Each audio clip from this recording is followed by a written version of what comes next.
All right, back at my spot. I am picking up my daughter from school, but I'm here early. Um, let's see. Talk about gig work a little bit. Um, I'll work it backwards. Let's see. I just got done doing a couple of Spark orders, Walmart Spark, grocery delivery.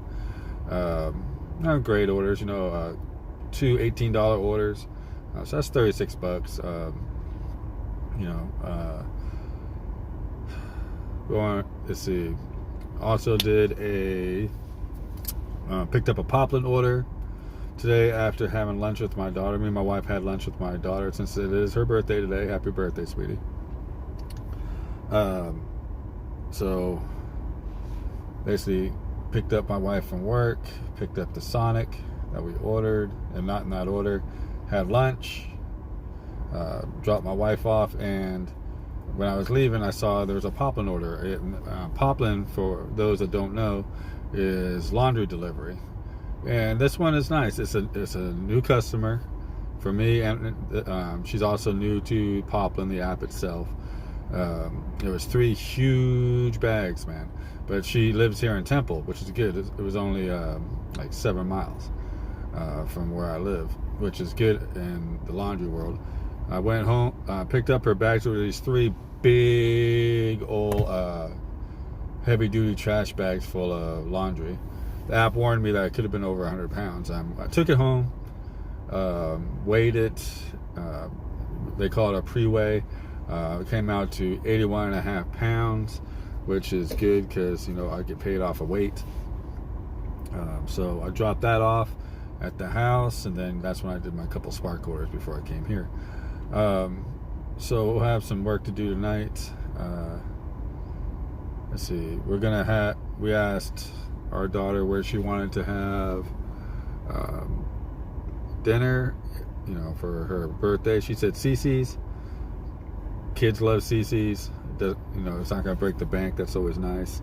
We could take her to Trino's downtown where the pizzas are, stone-baked pizzas, and they're kind of pricey, and they use all the good cheeses and ingredients.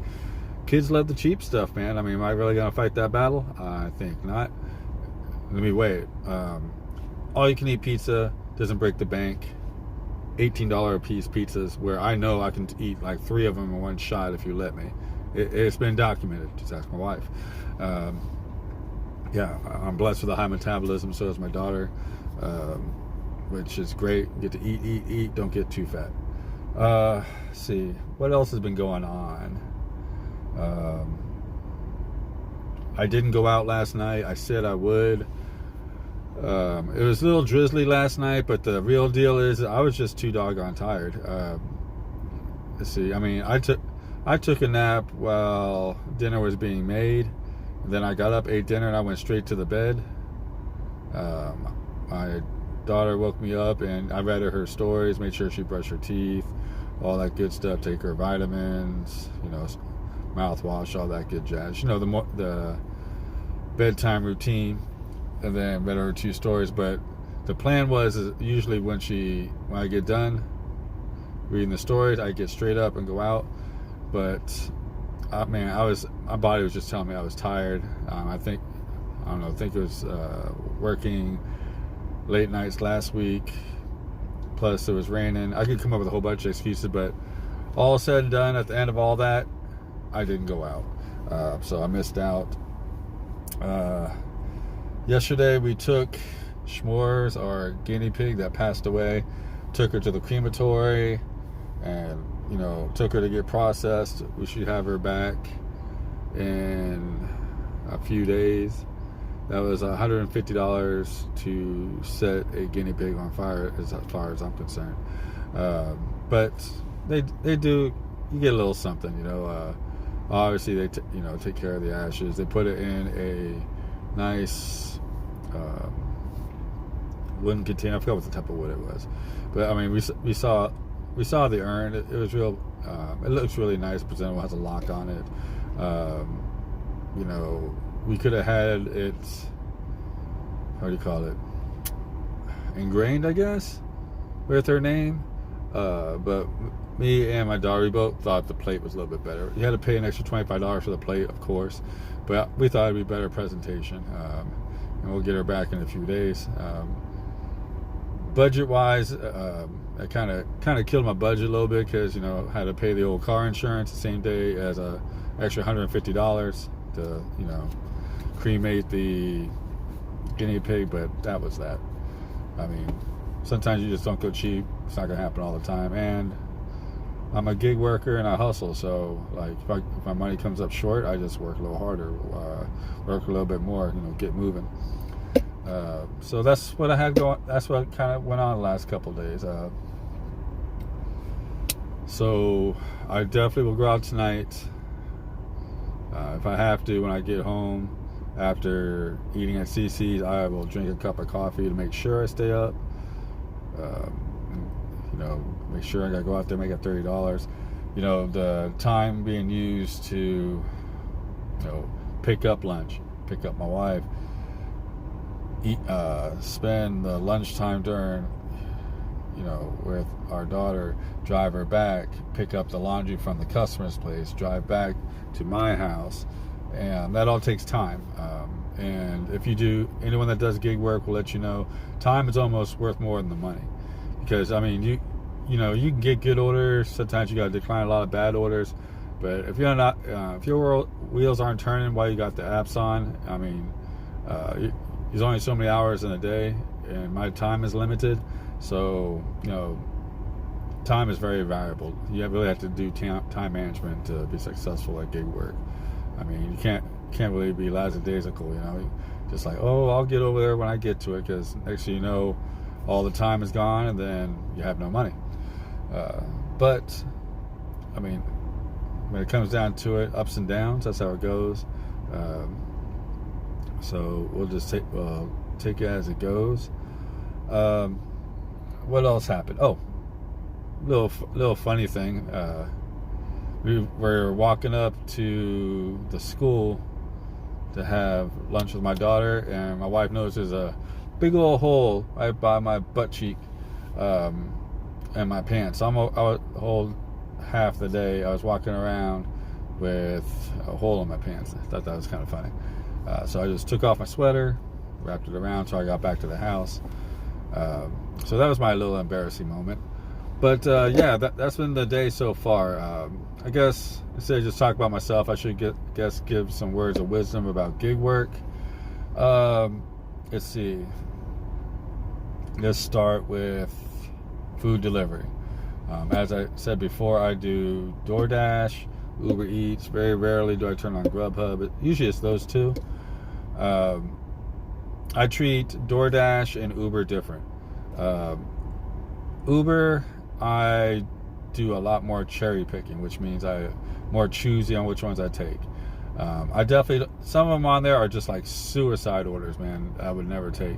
Like, I've literally seen like $3 for like 27 miles, and they really want me to go on post at Fort Hood, pick up in Temple, and go on post at Fort Hood to deliver like a pizza or some wings or something.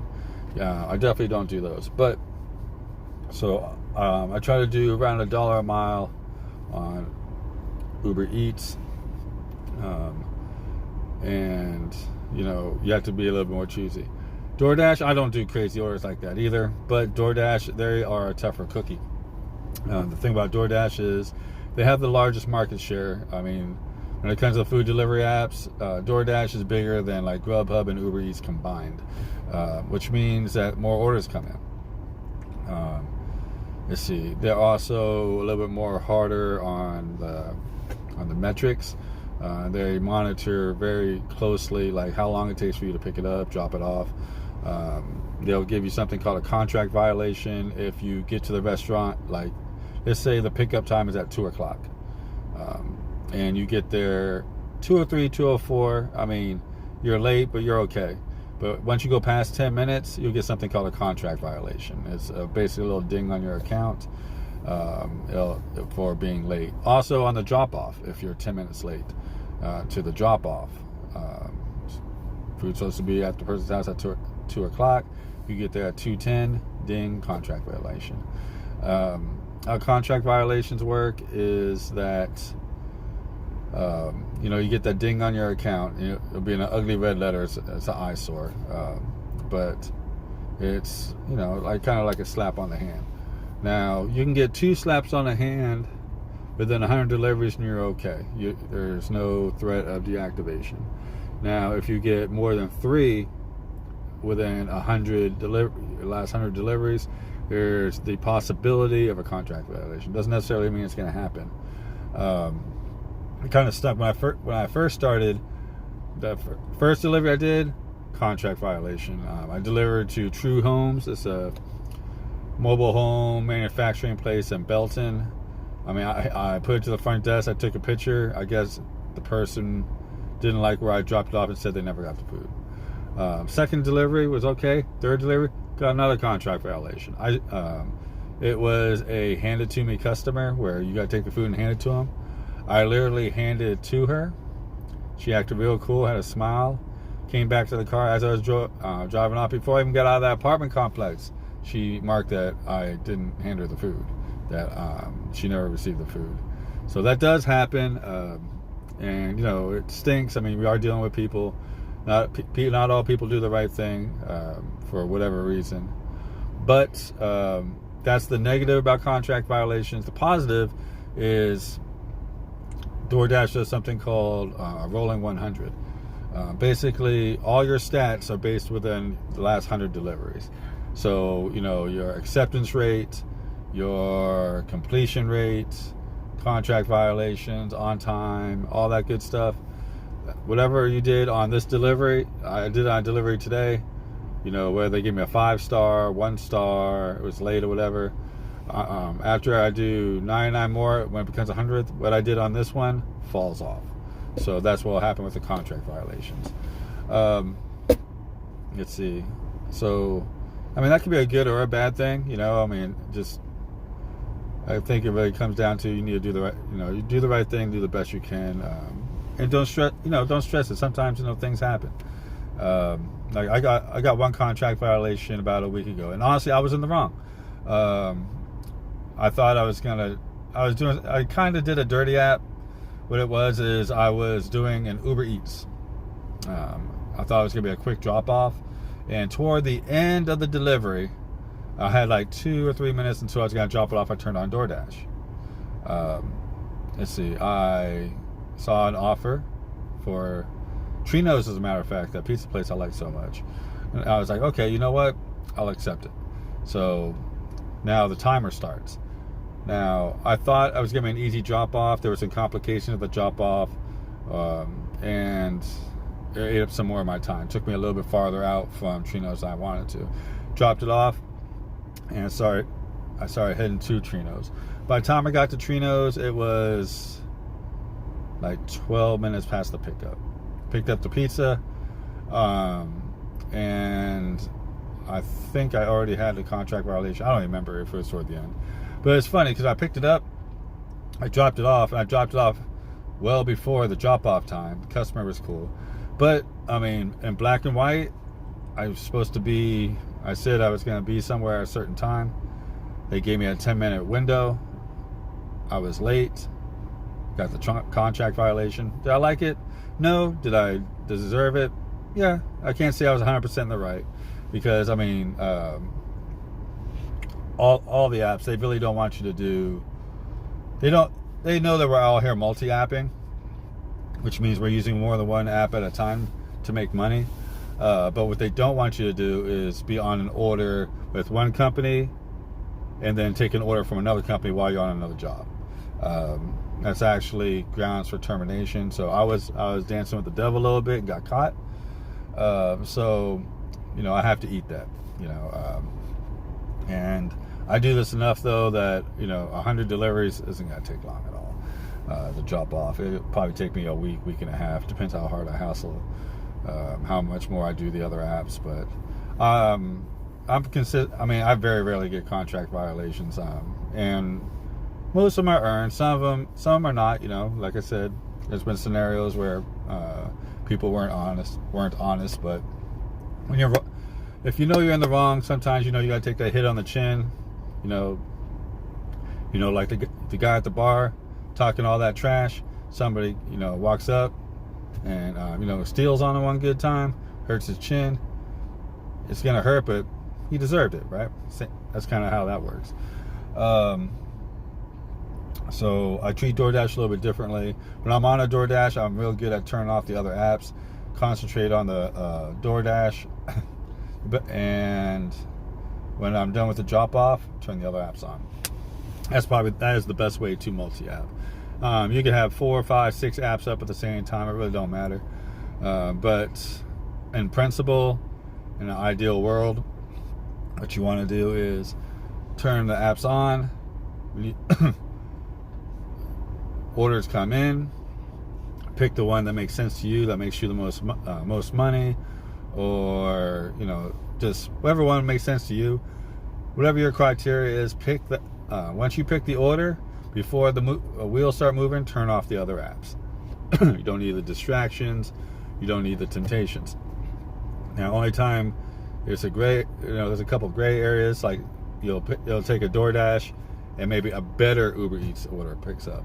On principle, let's say you pick a DoorDash order up and it's $7 for 3 miles.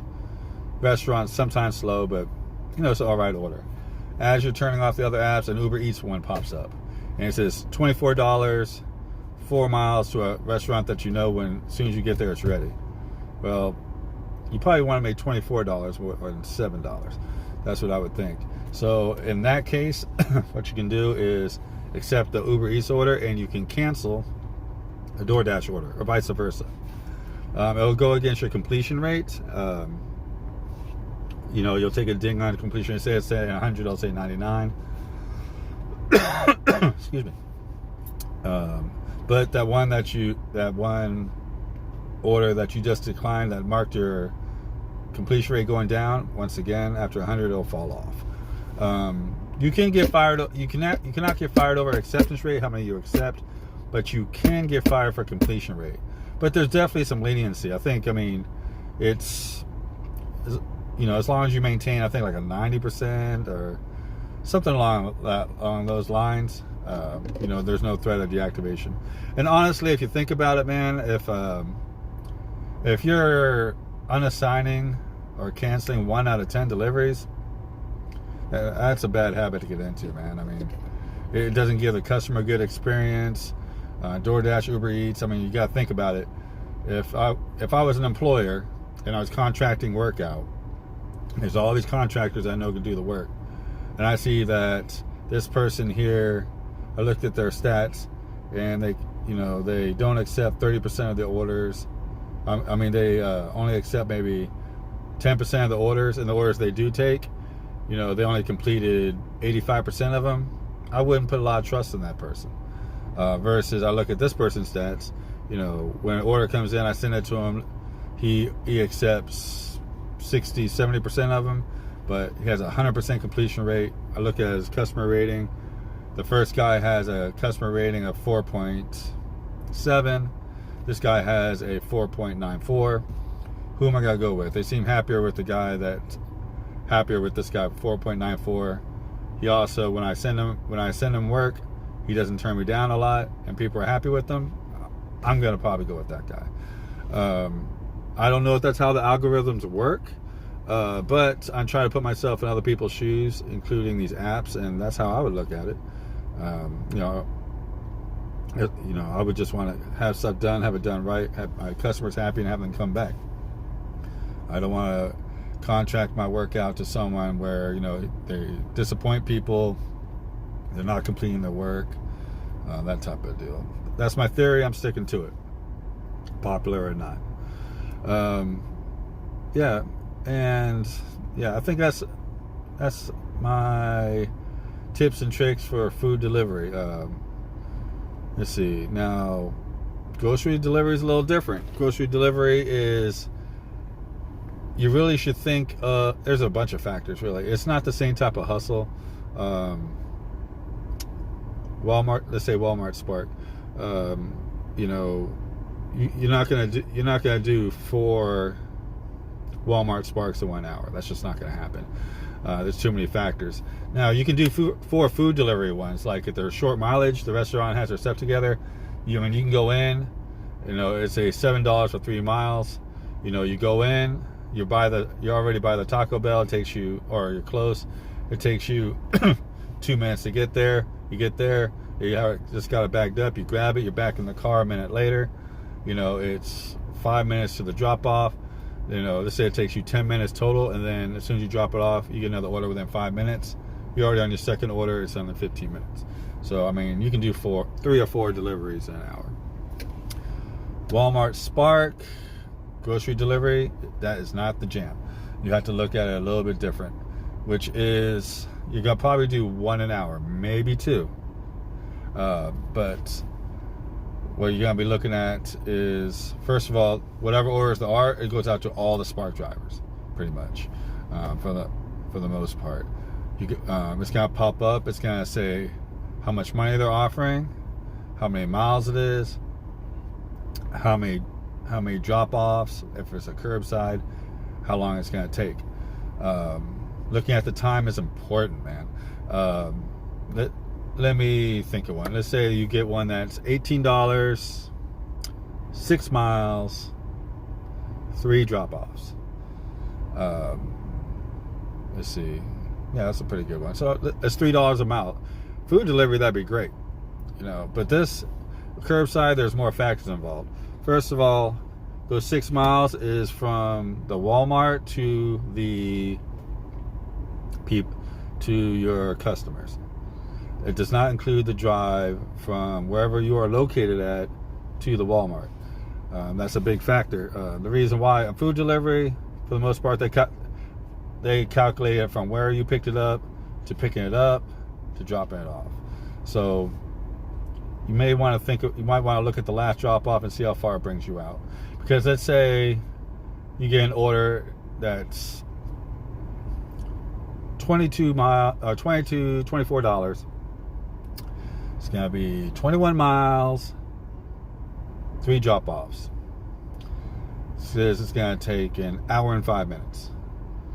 Now, face value, $28 in an hour and 5 minutes, that's pretty much $28 an hour. Yummy. If you can make $28 an hour, great. But what it does not, the factors it don't put in is when you go pick up curbside, a lot of times, the order's not ready. I'm not blaming employees, anything like that. Sometimes there could be 100. I've seen 200 plus item orders. Somebody is in there trying to get these 200 items picked from the shelves, from inside the restaurant, from Walmart. And if you've been inside Walmart, when you see them people, those Walmart folks pushing those big old carts with those blue totes, that's what they're doing. They're picking these orders for customers, and they got to go through their headaches. They got to find the stuff. They have to, they can't just run over customers. So, they're doing their thing. But case in point, without beating that dead horse, they got to pick it. If it's not ready, you'll be waiting there 5, 10, sometimes longer, 15 minutes for an order. So we're at 15 minutes that you didn't calculate. And then they got to bring it out, got to load the car. It doesn't just magically go into the car. The app says it'll go faster if you let the associate load your car, but I don't believe that. I get out, I help them out. I do however they want. They ask me where do I want the stuff, but honestly, I don't. I let them pick for the most part, as long as they pick the right side on the back, because in the back I got a car seat. I try not to mess with my daughter's car seat, but we gotta load the car up. That takes a little bit of time, depending on how many items it is. Close it, and then you're on your way. So I'll use probably a normal scenario. We'll take that order. It's gonna be an hour and 5 minutes. I get there, I wait 5 minutes after I get there. So I wait 5 minutes. The associate comes out. We load the car. That takes a couple of minutes. So let's say 10 minutes total. So we're at 10 minutes. Now we got to do the drive. We do the drop-offs. Hour and 5 minutes goes by. 15 plus an hour and 5, you're an hour and 20. Let's say the last drop-off is on the outskirts of Moody. I don't know if y'all know where Moody's at, but it is in the middle of nowhere going that way. So you're driving out there. The last drop off is 19 miles away from the Walmart. Let's say it's 18 miles away, 15, whatever. But the last drop off, you did the first 2 in town, and then the last drop, it took you 20 minutes to get out there. So, we're still at 1:05 plus 15, 1:20. But now, so you're at 1:20, you're all the way out in Moody, but you got to get back to the Walmart. It's another 20 minutes. So now you're at 1:40 in a perfect world. That also doesn't calculate the factor. Sometimes when you accept an order, the pickup time will be at 2 o'clock and you accept it at 1:50. They won't let you start that order until 2 o'clock. It gives them, and I understand it gives the store metrics, how they're doing things. It gives the associates time to get the order ready and whatnot, but the time's always ticking. Time's always against us. So that's what we got going. That's what we have going on when it comes to Walmart Spark curbside. Now we have some shop and pays. Shop and pays, different hustle. I think I talked about all this before, but I'm gonna do it again. And shop and pays is I'm gonna go inside Walmart, shop for these items for the customer. I like these. They're usually higher dollar, definitely more base pay, and usually less miles. And I'm also a little bit more in control at the time. What I say is I can hustle inside the store, get to the items as fast as I can in the cart. I can skip all the lines. They have dedicated lanes just for us Spark drivers. We don't have to scan each individual one. We scan our phone. We have to bag the items. So we bag them up, take them to our car, and we're out the door. Let's see. So, that's a different type of hustle. I kind of like it because they're usually shorter miles. That's where sometimes you can get 2 Sparks in at once, because if you say you do a curbside or you do a shopping order, that's, you can get if you're lucky, there's only 4 or 5 items. Go in there, 4 or 5 items, and the drop off is a few miles away. You can get it done in 20 minutes. It make, $15, $18. That's kind of nice. Doesn't always land that way. Sometimes there could be 20, 30, 40, 50 items. Depends on what you want to get. It could be more miles. But if you're going to take those orders, my advice, make sure you can get paid, man. Just like the curbside and stuff. Probably a general rule of thumb, if I had to do a real generic statement on Walmart Spark, whatever order you take, plan for that to be how much you made that hour. So if you got one that's $18.75, it's just going to take 45 minutes, 40 minutes. Maybe not, but just plan for that's your hour. If you get it done earlier, you get back to the store, you can catch another one, great. But don't be too optimistic, man. Try, and that's how the curbsides go. General merchandise is, I take those on the weekend sometimes, and that's where I was talking to my brother-in-law about this actually.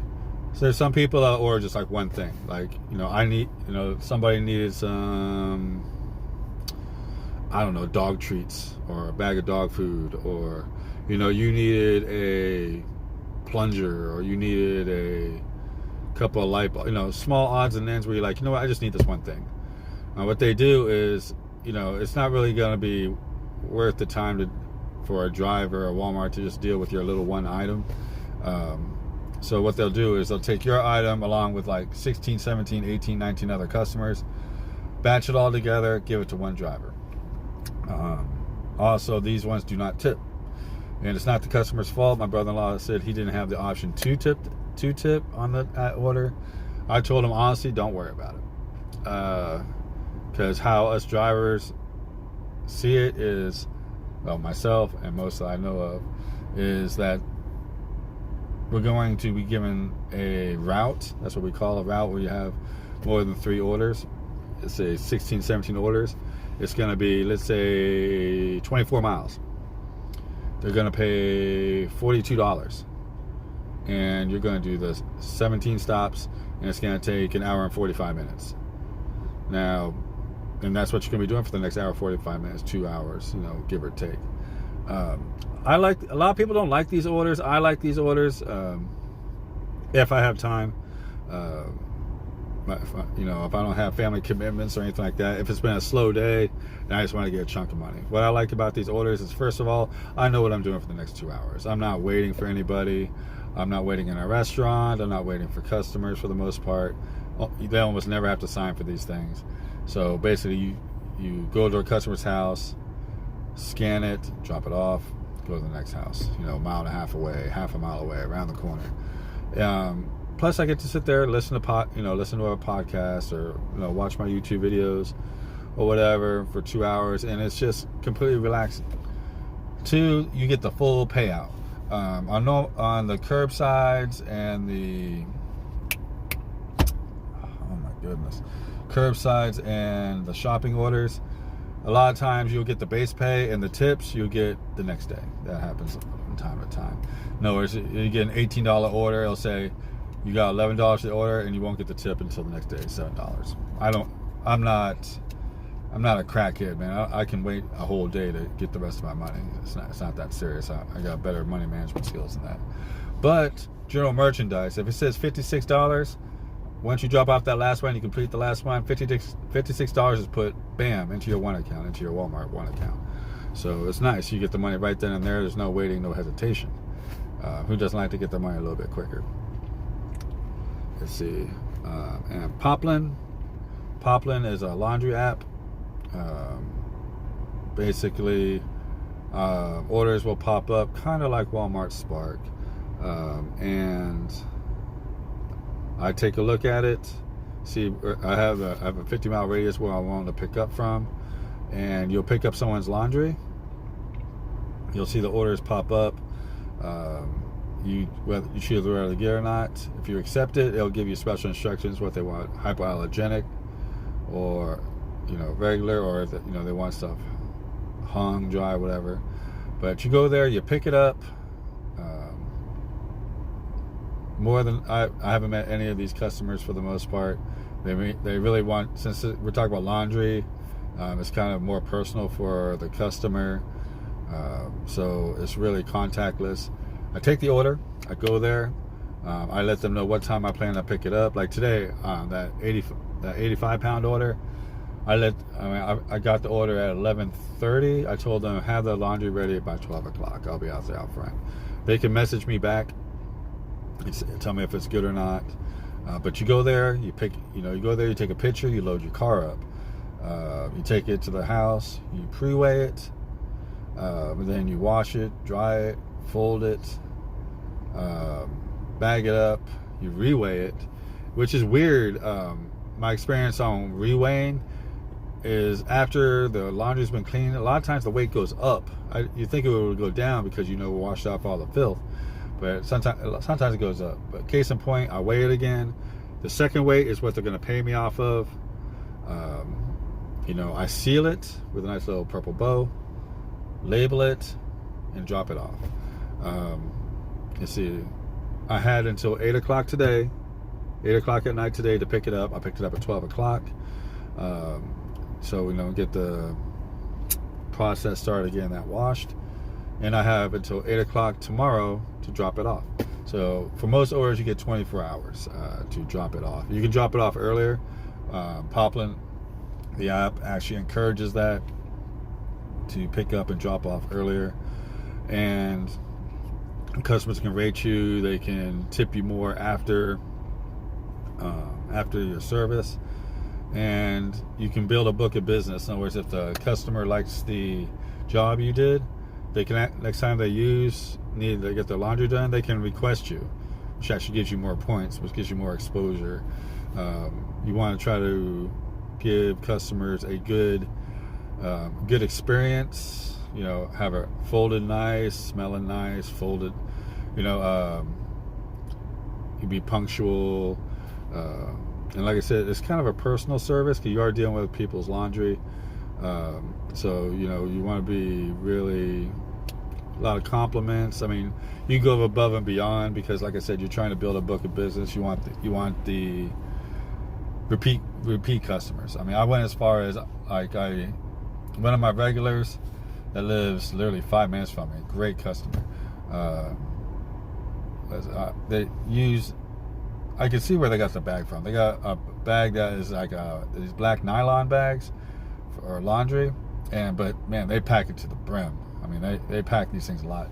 And I picked it up one time, and I saw it starting to rip just a little bit, and it bothered me, man. I could have been like, hey, man, that's on you, dude. I could have had that attitude. I went the other direction. I told him, hey, I think I ripped your bag a little bit. It might have already been ripped. I told him straight up, I'm gonna go to Walmart and get you another bag. And I got him a really Better Homes and Gardens. This is like a really nice. If you saw this bag, you'd be like, damn.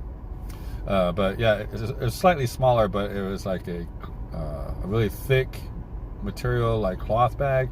Like, I think if you had laundry, like, you could shoot BBs at this thing. It's not getting through it, man. You'd have to have a sharp, not a dull, sharp knife to actually cut into this thing, man. It's got a nice little strap. It's got a nice like rope, like soft, sensitive rope to close it. It's really nice. And I gave it to him. I mean, yeah, it cost me $16. So I took the hit and the sham for the $16. But you know what's been happening since then? Every week and a half, that customer has been sending me their laundry. And when the tip, I noticed they tipped a lot more. I think I might have messed up and left the receipt in the bag, but they paid for that bag too. So, and that person's laundry is like 50, 60 pounds, and I get paid by the pound.